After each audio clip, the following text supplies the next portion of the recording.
അങ്ങനെ നമ്മുടെ ശ്രുതി അവൻ്റെ ഫ്രണ്ട് പറഞ്ഞത് കേട്ടിട്ട് ഇനി ശ്രുതി വേറെ വല്ലവൻ്റെയൊക്കെ ഇപ്പോൾ പോവുമെന്നൊക്കെ വിചാരിച്ചിട്ട് പേടിച്ച് നിൽക്കുകയാണ്. എന്തായാലും ഞാൻ ശ്രുതിനെ എത്രയും പെട്ടെന്ന് പോയി കൊണ്ടുവരും എന്നൊക്കെ മനസ്സിൽ തീരുമാനം എടുക്കുകയാണ്. പിന്നെ കാണിക്കേണ്ടത് എന്തായാലും നമ്മുടെ വർഷ രേവതിയോട് പറയാണ്, ചേച്ചി ഇന്ന് റെസ്റ്റ് എടുത്തോ, ഞാൻ ഉണ്ടാക്കാമെന്ന് ബ്രേക്ക്ഫാസ്റ്റ്, ചേച്ചി അവിടെ ഇരുന്നോ എന്നൊക്കെ പറഞ്ഞിട്ട് നമ്മുടെ വർഷയാണെങ്കിൽ ഉപ്മാവ് ഉണ്ടാക്കണം കണ്ടിട്ട് നമ്മുടെ ശ്രീകാന്താണെങ്കിൽ എന്താ ഈ വർഷം ചെയ്യണത്, ശരിക്കും ഉപ്മാവ് ആവുമോ എന്നൊക്കെ പോയിട്ട് അടുക്കളയിൽ എത്തിയൊക്കെ നോക്കുന്നുണ്ട്. എന്തായാലും അവൾ ഒരു വിധത്തിൽ ഉപ്മാവാക്കി കൊണ്ടുവരും. അവൾക്കാണെങ്കിൽ അത് ഉടച്ചാലും ഉടയണില്ല, എല്ലാവർക്കും ഒന്ന് വിളമ്പി കൊടുക്കാൻ പൊട്ടിച്ചാലും പൊട്ടണില്ല, ഒന്നും പറ്റണില്ല. എന്തായാലും നമ്മുടെ വർഷ ഒരു വിധത്തിൽ അത് ഉടച്ചിട്ട് എല്ലാവർക്കും വിളമ്പി കൊടുക്കുന്നുണ്ട്. എല്ലാവരും വായിൽ വയ്ക്കണ സമയത്ത് ഒട്ടും കൊള്ളില്ല.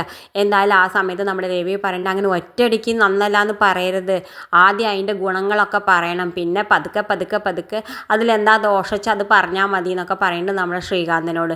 എന്തായാലും ശ്രീകാന്ത് ആദ്യം നമ്മളെ വർഷം ഉണ്ടാക്കിയതല്ലേ എന്നൊക്കെ പറഞ്ഞിട്ട് ആദ്യമൊക്കെ കുറേ നന്മ പറയുന്നുണ്ട്. എന്തായാലും നമ്മുടെ ശ്രീകാന്ത് പതുക്കെ നീട്ടിട്ട് നമ്മളെ വർഷയുടെ വായിൽ കൊടുക്കുന്നുണ്ട്. ഇനി ഒന്ന് നീ ടേസ്റ്റ് നോക്കിയിട്ട് പറയാമെന്ന് പറയുന്നുണ്ട്. അയ്യേ ഇത് ഒട്ടിനും കൊള്ളില്ലല്ലോ എന്നൊക്കെ പറയുന്നുണ്ട്.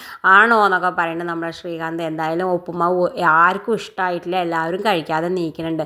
പിന്നെ കാണിക്കേണ്ടത് എന്തായാലും നമ്മുടെ സച്ചി അച്ഛമ്മയെ കൊണ്ടാക്കാൻ വേണ്ടിയിട്ട് പോയിട്ട് ബസ് സ്റ്റോപ്പിൽ ഇങ്ങനെ നിൽക്കുന്ന സമയത്ത് നമ്മുടെ അരുൺ പോലീസ് ഹെൽമെറ്റൊന്നും ഇല്ലാതെ ഫോണൊക്കെ വിളിച്ചിട്ട് ഇങ്ങനെ വരുന്നുണ്ട്. ഒരു ചെവിയിൽ ഫോണും ഇങ്ങനെ വണ്ടി ഓടിച്ച് വരുന്നുണ്ട്.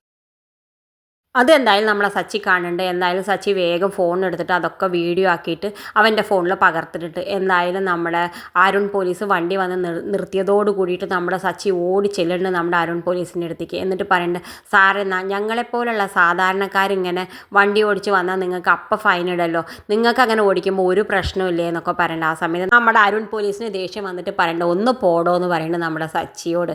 എന്നിട്ട് അവൻ പോകണ്ട. ആ സമയത്ത് നമ്മുടെ സച്ചി പറയേണ്ട, അങ്ങനെ ഇങ്ങോട്ട് പോയാൽ എങ്ങനെ സാറേ ശരിയാവും, ഇതൊന്നും നിൽക്കൂ, ഫോണിൽ വീഡിയോ കാണുമെന്ന് പറയുന്നുണ്ട്. എന്തായാലും നമ്മുടെ അരുൺ പോലീസ് നമ്മുടെ സച്ചിയുടെ അടുത്ത് കുടുങ്ങി. സച്ചിയോടാണോ കളി, ഇത് കാണിച്ചുകൊണ്ടാണ് ഇന്നത്തെ പ്രമോ അവസാനിക്കുന്നത്. ഇതുപോലുള്ള പ്രമോ വിശേഷങ്ങൾ നിങ്ങളുടെ മുന്നിൽ എളുപ്പത്തിലെത്താൻ ഈ ചാനൽ ഒന്ന് സബ്സ്ക്രൈബ് ചെയ്യാൻ മറക്കരുതേ.